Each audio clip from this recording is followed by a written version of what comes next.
Hello, world. It is Patrice, Danielle, and Andre Hatchett coming at you to talk about feminism and what it means.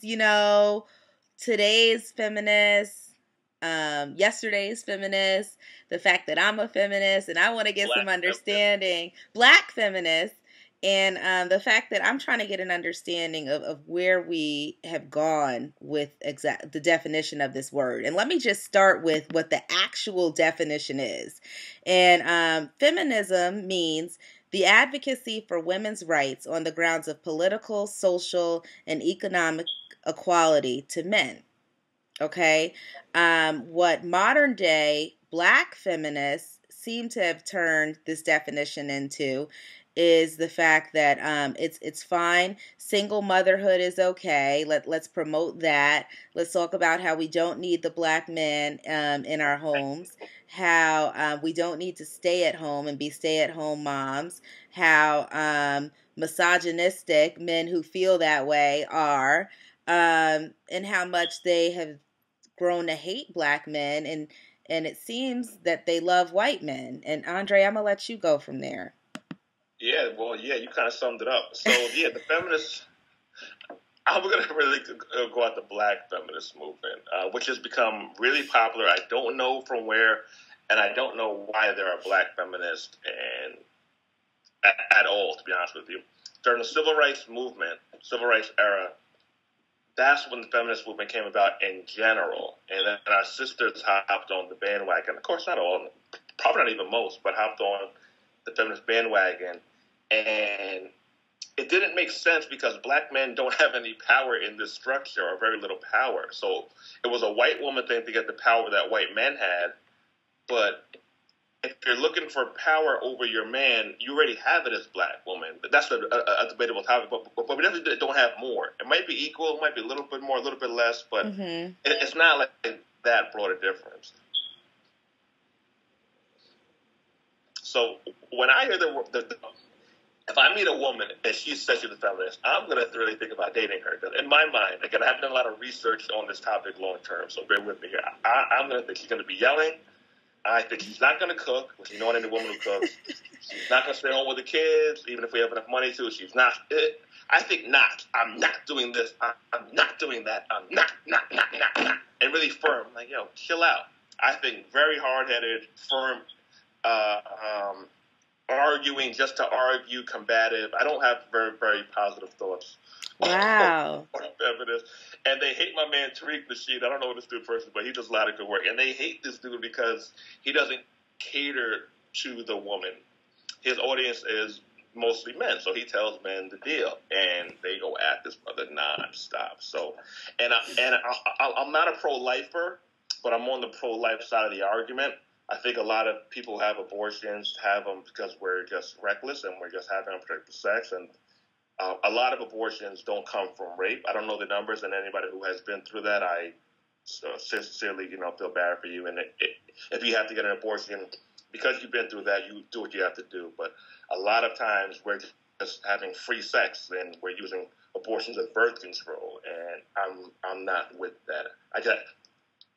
It's overused in my opinion. It's just overly done. So, that's kind of my thoughts on that. Right I think that, first of all, my question would be, so what do you think about the women who understand the role of a man, and the role of a woman, and who not... Gender roles. Feminists, extreme feminists, they don't know what that is. They want to be the man. They're not hearing no gender roles thing. Gender who? Like, no. So when you have a woman who basically can stand on her own, who is independent, she, has her own money, she's able to, like I said, stand and walk on her own. She still appreciates a man in her life, wants to be a mother one day, wants to let a man lead her household, but also, is very intelligent, can run her own life, and can speak for herself, and can make a lot of money. Because their sky is the limit now, because that's what it is. The equality for women, and them being able to have the same like economic and social standards that men have, right? So what do you think about the women who solely take advantage of that? Because I think that's separate from what a lot of these extreme feminists are saying feminism is. Yeah, black men in general. I've never met a black man, or I don't have any black male friends who care about how much money you make and want to downplay your income. So I don't know where that thing came from. This is a white person's thing. This feminist movement came from white women who wanted equal rights and to leave the households and Right. to get the money. So, but in our community, I personally think that the feminist movement and or getting the black woman involved with the feminist movement was to break apart civil rights movement and to destroy the black family. Because we don't have any rights as black men, right? We don't have any damn rights. We're getting shot in the damn street. Right. So to have more power over us, we don't have any power to begin with. So what do you think? Do you think that it was a good thing for black women to get involved? Because if you ask me, that from the beginning, it started when, women had gone to work because men were at war, right? And so they decided when the men came back that they didn't want to necessarily go back home to just nursing babies and cooking and wearing dresses. They wanted to wear pants, they wanted to have jobs. They wanted to have minds of their own. And I think that's a beautiful thing. I think that's great. And I think what it says today is that we don't have to necessarily only be in the home, that we can do more and we can lead, families and households too. Like we have the ability to just as much as a man, but we also know a man's place in this world. Like, you know? I hear what you're saying, but I don't get that from most feminists. And again, maybe I hear the word, I do kind of cringe a little bit, which might not be the best thing. So I'm not very detailed in with the feminist debate because when I hear it, I'm just like, I don't even want to get into this crap. So, but what you said, if I want to hear from the black feminist movement, I don't hear those two things together. You said the word lead a household. Do extreme feminists want to be led by a man, especially a black man? No, they don't. They're adamantly against it in general. You're a feminist, right? Yeah. You're a feminist, but you want to be led. I can be led. I'll allow myself to be led. Do you want to be led? When you think of a husband, do you think of you controlling the household and him being the head of the household? No, I definitely think about him being the head. Okay. So there we have it there. Extreme feminists are against it. They're like, don't do that. And would you be a stay-at-home wife? Absolutely, I would. Okay, they're telling you that you're a loser if you do that. They're wrong. Saying, no, you have to get out there. You have to get out there and do it. You have to get out there and do it. That's like a control thing, and it's totally blown way out of proportion. Did you read the article for Harriet? Something along the lines of, I'm not marching for Eric Gardner. He was the guy that was choked out by those animal-ass cops in Staten Island. And she said that, I'm not marching for a black man because they're not marching for us. I did read that. I did. I think that what is happening is that a lot of black women don't feel supported by black men. And I get that. Mm-hmm. But here's what I'm saying is, why can't we just have a dialogue like me and you were having now to inform us that we're not, or that we could be doing better in certain areas? So, again, I'm pretty sure that she's an extreme feminist and that the extreme feminists love that article. Mm-hmm. I'm pretty sure they love that article. Yeah, but why not just tell us? Why not just say, hey, look, we have issues going on here. Here are some of the issues, black leaders. Here's what we need help with. Let's work together. It's the combativeness that's come out of the extreme feminine movement. And there's also a movement called the womanist movement. Most black men, especially Dr. Umar Johnson, he's one of the great leaders in our community right now. He talks about the womanists. Womanists and feminists I don't have the definition in front of me. I don't know if you could pull it up, Patrice. The womanists and feminists are two different things. Mm-hmm. I think if you did the research, you would probably fit more under the womanist side of things because you don't want to pick your dates and all this. So you would like dresses and all this stuff. Like, you would be a stay-at-home wife. And having equal pay and more pay, top dollar, all that stuff is great and it's crazy cool. I just don't. We're cool with that. We right. are cool with that as black men. We support it. We push you towards it. We're uplifting. But, here's the deal. Is the guys who are uplifted, we don't get no damn shine, Patrice.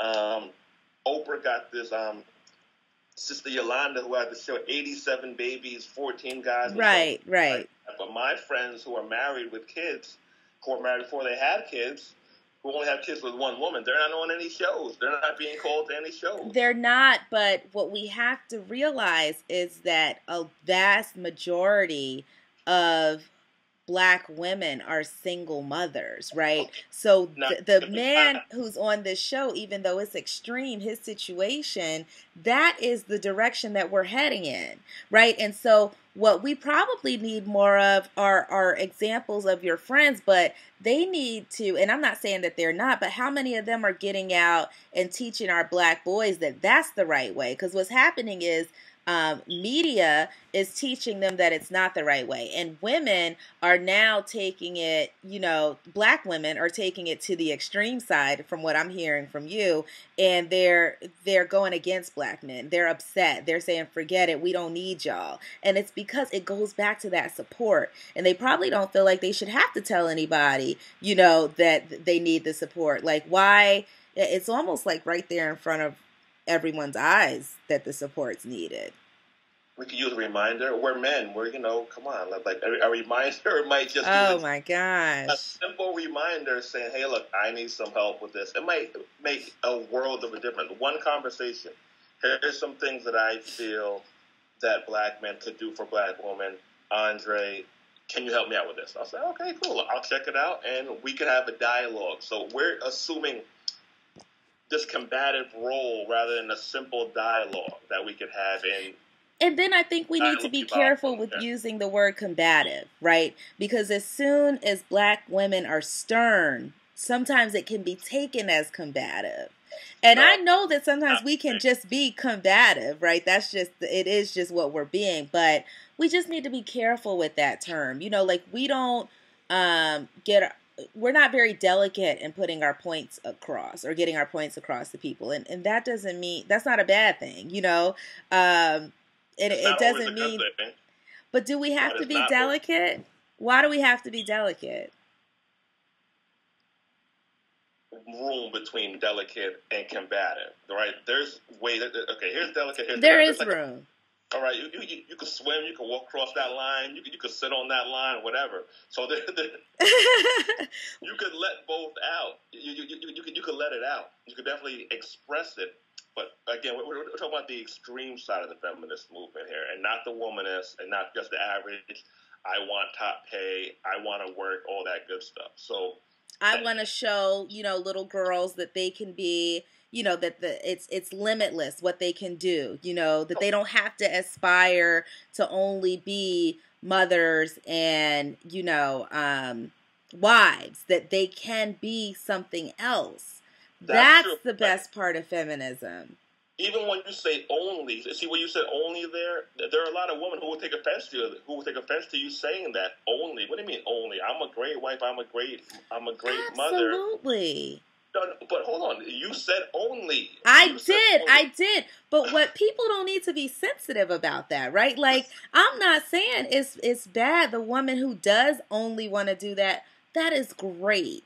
But what young little girls, especially black ones, need to know is that they don't have to only be that. It does not have to come first. They dictate their worlds, their lives, and their fate today. There was a point in time when they didn't. And so I'm like, I love all the women that are examples of that, like Beyonce. A lot of people like to say she's not a feminist because she loves her husband and she likes to shake her rump. No, she's a great example of feminist.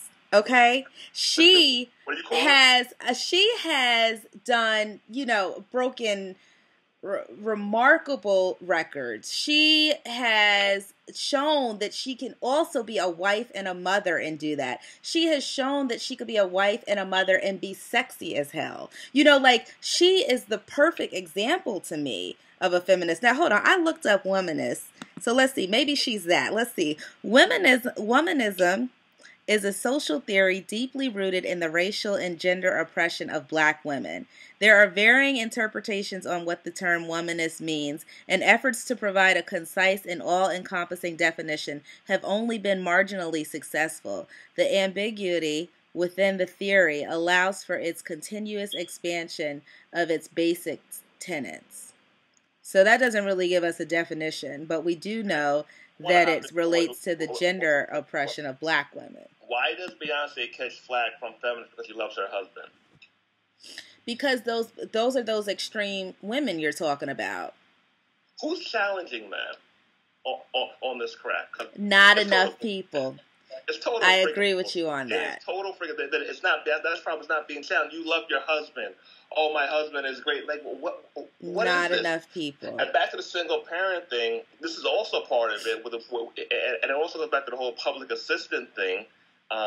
These are my words. I heard it from somebody. I'm not sure who. I'll love to give him credit for it. But he said the public assistance, the Section 8, the welfare has become the daddy.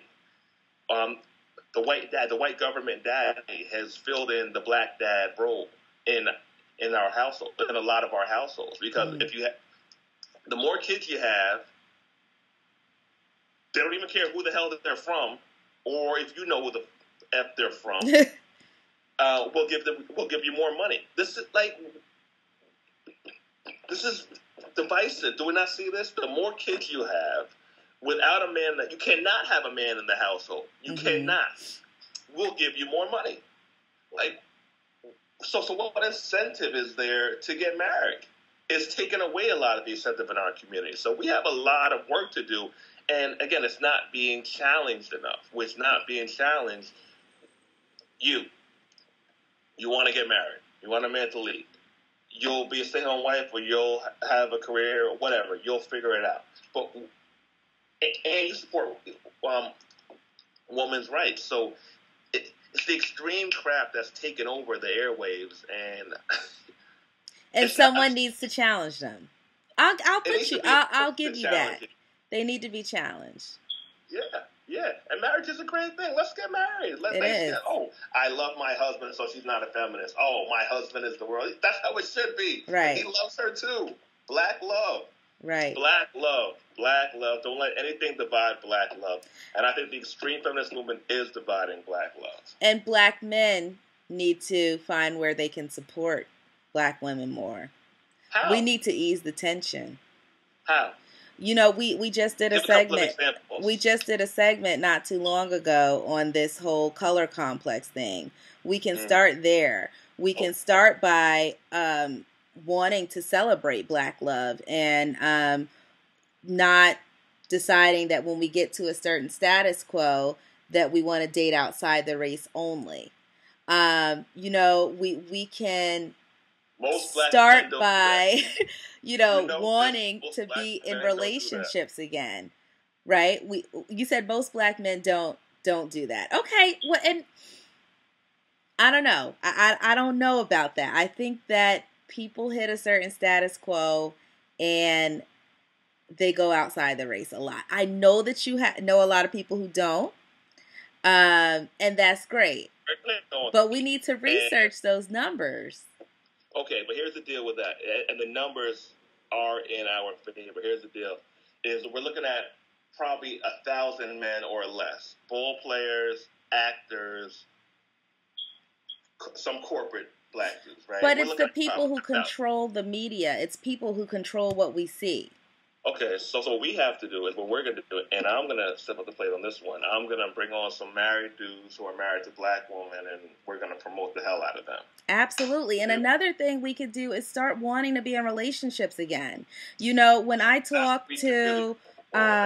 I agree with that one. Yeah, when I talk to older black couples and they talk about in their college days and in their 20s how everyone at least was in some sort of relationship. The goal was to be married. You know, the goal was for a man to be the head of a household one day. You know, I don't think that's it. I think now you have a lot of successful black men who obviously are trying to earn all the money they can earn, which is great, but then they're like pushing relationships further and further down the list of priorities because they want to bag as many women they could first, right? And where's the support there?